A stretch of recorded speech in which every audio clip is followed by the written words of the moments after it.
I'm Garrett Bohannon. And I'm Emma Bass. Win TV starts now.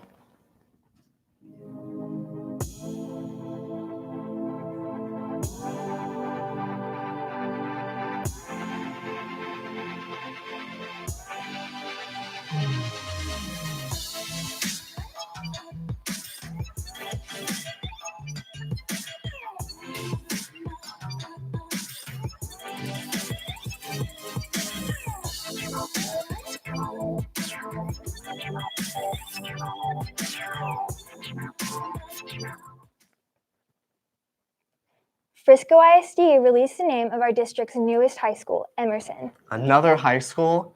How is this name honoring the history of Frisco?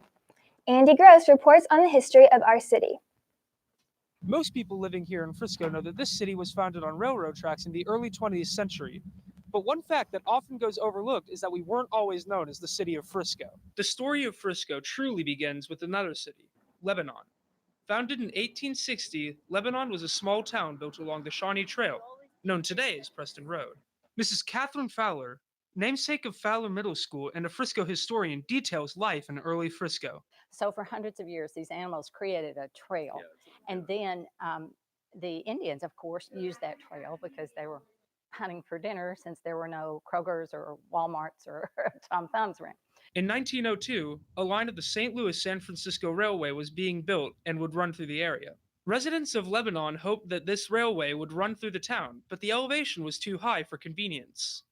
Because those train engineers looked at that ridge, that Shawnee Trail, Preston Road, and they said, look at that ridge. Rainwater will run down the ridge. We can collect the water at the base of the ridge, build a lake, and have plenty of water to fill up our steam engines.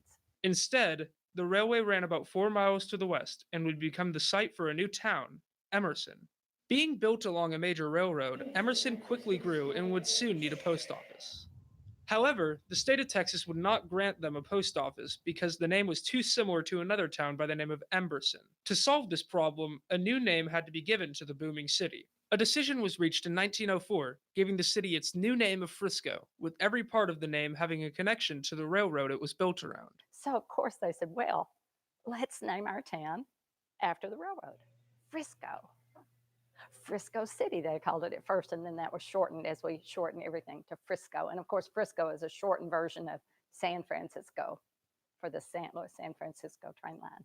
This small part of Frisco's history is now being honored with the naming of FISD's 11th high school, currently under construction in West McKinney. I'm Andrew Gross for Win TV.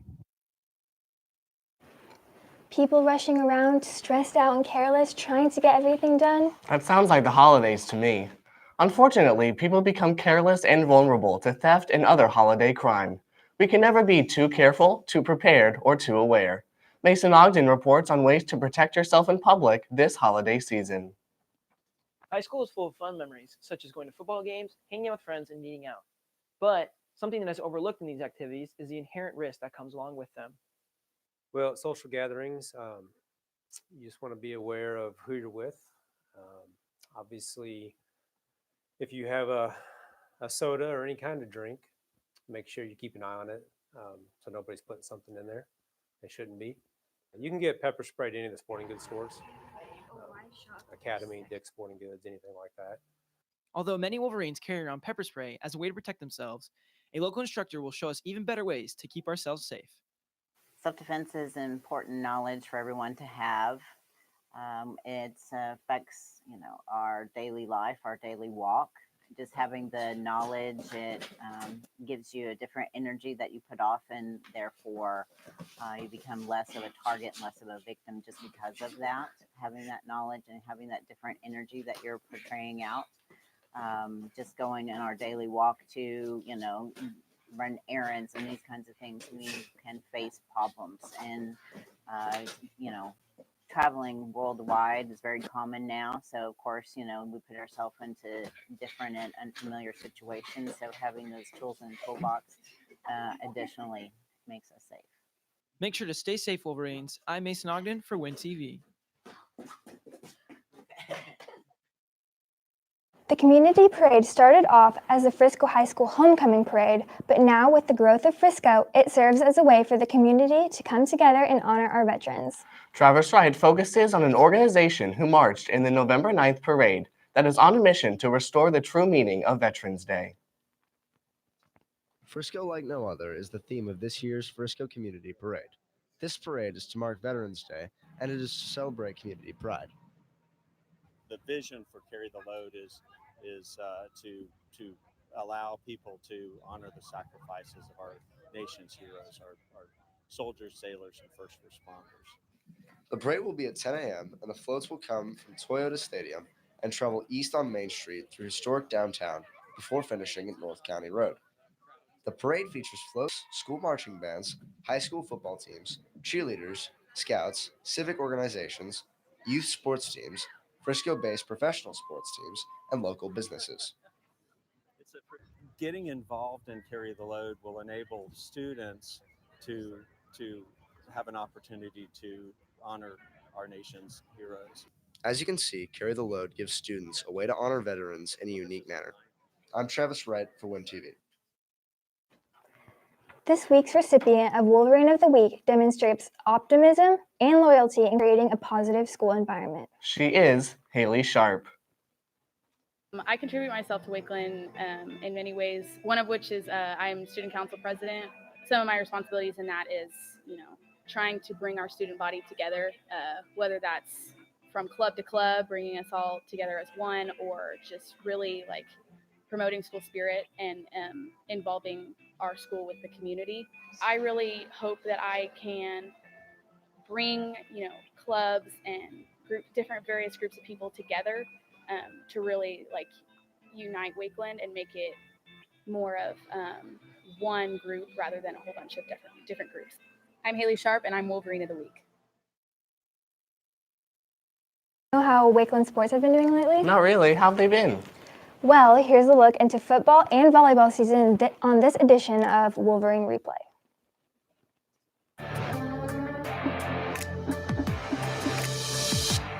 As fall sports come to a close, let's see how our football and volleyball teams finished out their seasons. Volleyball finished with a district record of 12-6 and an overall record of 27-14. Your Lady Wolverines finished a great season with a 1-point loss to Highland Park in the playoffs. Congrats on a great year. Football finished with a district record of 3-4 and an overall record of 5-5. Your Wolverines play their first playoff game at Highland Park tonight at 7:30. Go out and show your support. I'm Cameron Kwong Murphy for WIN TV. Student section tonight at Highlander Stadium as Wakeland plays their first playoff game. Tonight's spirit theme selected by the seniors is Whiteout. Wakeland's bowling team has just kicked off their second season. Kyle Miller reports from Strikes on their strategy for year 2. The Wakeland bowling team has spread themselves a new season, getting new players and strike themselves to a great season. Zachary Smolin, founder of the team and bowling enthusiast, says how the team came together. Well, I know me and Jake really wanted to have a school team, so we got a bunch of friends together and we made it happen. The bowling team may have started as a group of friends, but now it actually turned into a team. So I think this season is going to be really good. We just had our first match and we won pretty handily, so I'm hoping we can maybe go far and win state. With the season just getting started, the team hopes to bowl their best to make it to regionals. I'm Kyle Miller for WIN TV. Congratulations to Wakeland's Teacher of the Year, Mrs. Sterninsky. Emma Rasmussen highlights how Mrs. Sterninsky goes above and beyond as a teacher. Every year, each school in Frisco ISD nominates a teacher that they believe exemplifies the core values of the school. This coveted position is known as Teacher of the Year, and Ms. Sterninsky is Wakeland's nominee. For Teacher of the Year, what we're looking for is a teacher who really connects with her students or his students, someone who knows their content and that the kids really look forward to taking their class. Ms. Sterninsky deserves Teacher of the Year award more than anyone else I know because she treats her job as a teacher as more than just a title. Ms. Sterninsky not only teaches students pre-AP and AP chemistry, but also life skills and inspires students to pursue jobs in science. It's a little surreal, but it's also very gratifying to be recognized for your work. Appreciate what you can do and forgive what you couldn't do. I'm Emma Rasmussen for WIN TV. To uncover if Wakeland students and staff know the history behind Thanksgiving, Rhiannon Klodowski delivers a Turkey Day quiz to many students around campus. Thanksgiving is currently on the minds of many. We tested Wakeland students on their knowledge of this American tradition. Where was the first Thanksgiving held? Outside. I was just gonna say table. Oh, Plymouth. Plymouth. Plymouth Rock. Plymouth, First- Massachusetts. Masters. Plymouth. Massachusetts. What boat did the Pilgrims ride over on? The Mayflower. I thought it was the Mayfield. The Mayflower. Done. The Mayflower. The cauliflower. However knowledgeable you may be about this beloved holiday, we hope you have a fun and safe Thanksgiving break. I'm Rhiannon Klodowski for Win TV. We all know that the main reason that we even have Thanksgiving is for a what? Access.com for more in-depth news and articles. That's all for this episode of Win TV. Teachers, at this time, please go through the Catch My Breath presentation sent out by Mrs. Hoggett. Stay forever orange and blue and have a great weekend.